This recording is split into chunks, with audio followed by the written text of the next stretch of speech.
Hello my friend and welcome to my channel Faisal Hazib. I hope that you are aware. Let's now make our application actually do something when we click on the check button. So this is going to be the first time that our code reacts to something that happens in the DOM. And for that we need to use an event listener. Now, an event is something that happens on the page. For example, a mouse click or a mouse over or key press or many other events. Then with an event listener, we can wait for a certain event to happen and then react to it. So let's try it now. So I will just comment all this code, we don't need it now. We'll use our real application. Now we will actually start developing the application step by step. Anyway, in order to listen for event, we first need to select the element where the event should happen. Okay? In this case, we want to listen to the event on this button element here. So this check button, because this is where the click that we are interested in will happen. So when we click on this button, something should happen. So let's select that button element. Okay, so it is document as always dot query selector, and so now we go ahead and grab the class name from the HTML element. So where is it? This is this one. Okay. Now here we actually have two class names. We have button or btn and check. So let's use check class. You can use what you want. But the button class here is the more generic one, which also applies to this other button. So this again, for example, button here. So the class that we are interested in, just the check class. Okay, so again, the dot for the class selector, and then check, and so this will select the button element itself. So just as before, this here will then return an element. And now, on that element, we can call the add, it's very important now, add event listener method. So I repeat, we can call add event listener method. And so we need to call it once more using parentheses. Okay. Now there are actually multiple ways to listen for event in JavaScript, but using this add event listener method is the best one and also the most used one. Okay. Now into this add event listener method, we first need to pass in the type of the event. What is the type for you in this case? Just think a little second, or few seconds, very easy. So, in this case, it is just simple click event. So, the name of the event is actually click, and so that is the first argument that we pass here into this function. But now, we actually need to tell the event listener what to do. So basically we need to specify the reaction to the click event. And we do that by defining a function. And that function will contain exactly the code that should be executed whenever this click event happens on this check button. And that function is going to be called the event handler. Now, this method, this add event listener method here, is a special kind of function. Yes, that's because as a second argument, it expects this event handler function that we just talked about. So again, here as the second argument, we now need to pass in a function value as an argument, and that's probably quite confusing. I know. But that's no problem at this point. This will make more sense as we do this over and over again. For now, just remember that you learned in the fundamental section, which is that a function is also just a value. And if a function is just a value, then we can also pass it into another function as an argument, just like any other value, like string or number. So let's create that function here. And just like before, we do that, writing function. So, comma, I write function, okay, and then curly parentheses, of course, and then curly braces. Oops, not inside, of course, here, curly braces. Okay, and now we have, all we have to do is to specify what should happen. And to start, what we want to happen is to simply log to the console the value that is here in this input field. So what I will do, console, so log, of course, directly, and now document dot query selector,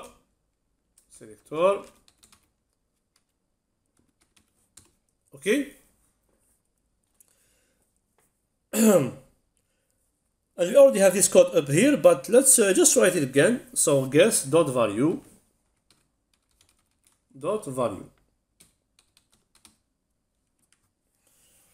So remember that this element here has the class guess, okay?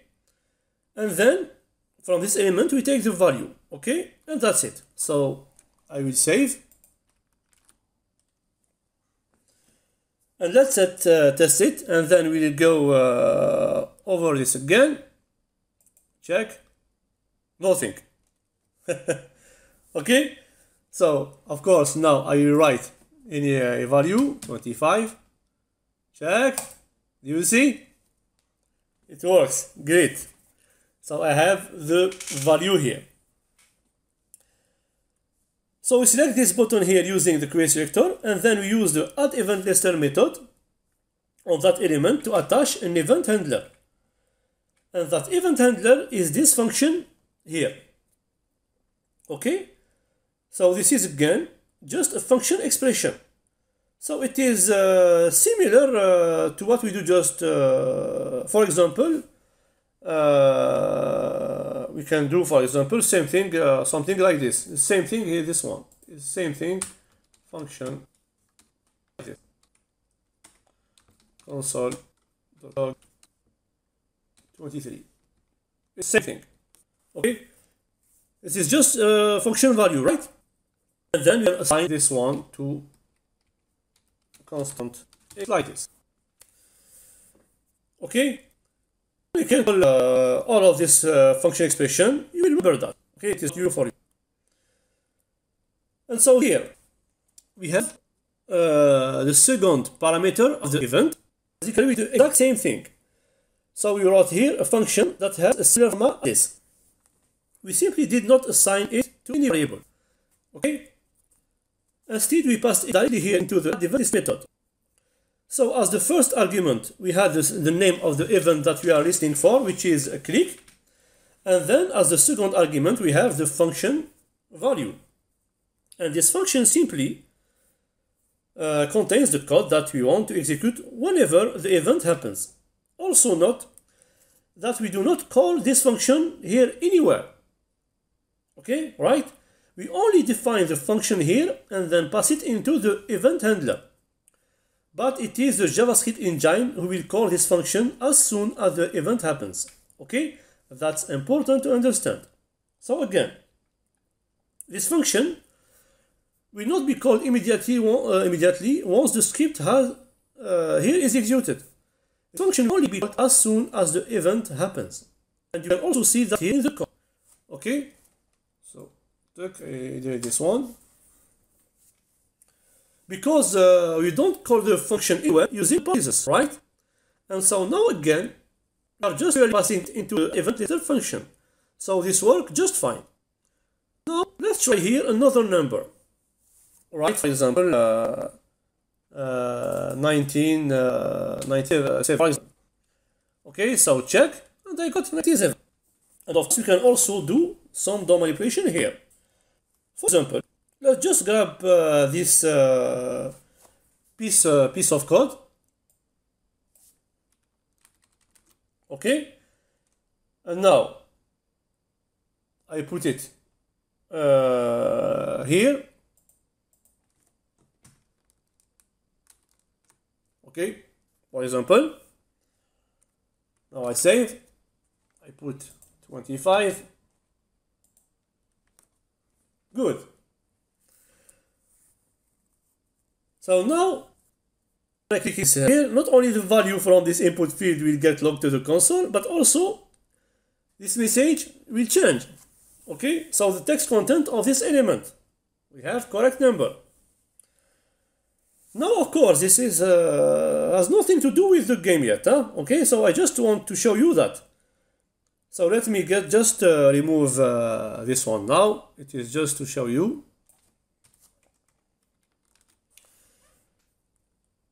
But now let's actually start to slowly build up the game. So, in the real game, when we click on this button here, of course, this number from this input field will have to get retrieved.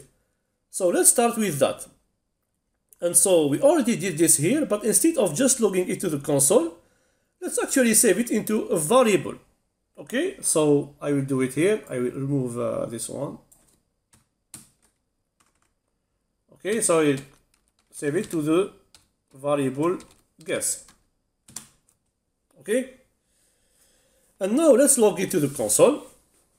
Now you can log it. Guess. And so this should now do the exact same thing. But we first store that value into a variable and then we log it afterwards. Okay? So let's test again. 15, check. The same thing. Good. Now remember how I said in the fundamental section that usually whenever we get something from the user interface, for example from an input field, it usually always is a string. So let me show that to you here. So again, we use the type of operator. Type operator that we already did before. So I will save and I will test. As you can see, it is string. Okay. However, we will eventually have to compare this number here with a randomly generated number. So that's going to be basically the secret number that we will have to guess. And so if you want to compare numbers with her, we need to first convert this string to a number. So let's do that here using the number of function that we also already used before. So what we will use, number, to convert it like this. Do you remember? So it's so easy. And so now let's print both here the content. So guess and type of. Okay, so let's try. As you can see, 13 and number. And also you can see the color change. Okay, for the number element. Now let's start to implement the game logic here a little bit. But just the simplest case, which is the case that there is actually no guess. So actually, in an application like this, which has an input value from the users, the first thing to do is to check if there actually is value. And if there is no value, then you can print something to the console as a response. So you can say, for example, if guess or different guess, something like this. There is no value. And I'll show you how that would look like. So if I click on the button now, I will save. Indeed, we get 0, and 0 it is false value. Okay. And so guess over here in this logical context of the if statement will be false. So that's what we learned in the fundamental section, right? So any value that is here in this condition part will always get evaluated to a boolean. And so since this guess is 0 in this case and 0 is false value, it will be converted to false. Okay, but we want something to happen whenever this is false. And so here we actually want a true value, right?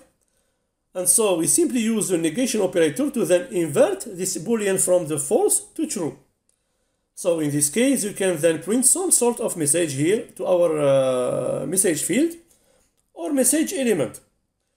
And let me again go ahead and copy it from here because we already do it. Okay. Oops. Message, sorry. So this one, and I copy it here. And so let's say, for example, no number. Okay, something like this. Or you can add an emoji if you want. So let's add an emoji. For example, with window this one. No number. Oops. Okay, and so now whenever I click this button,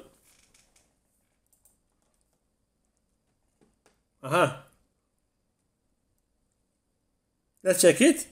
So we got we got here no number.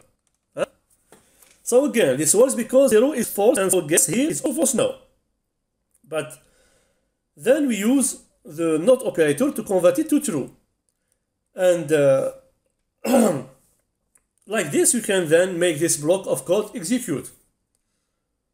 Because remember, it only executes whenever this whole condition here is true. Okay?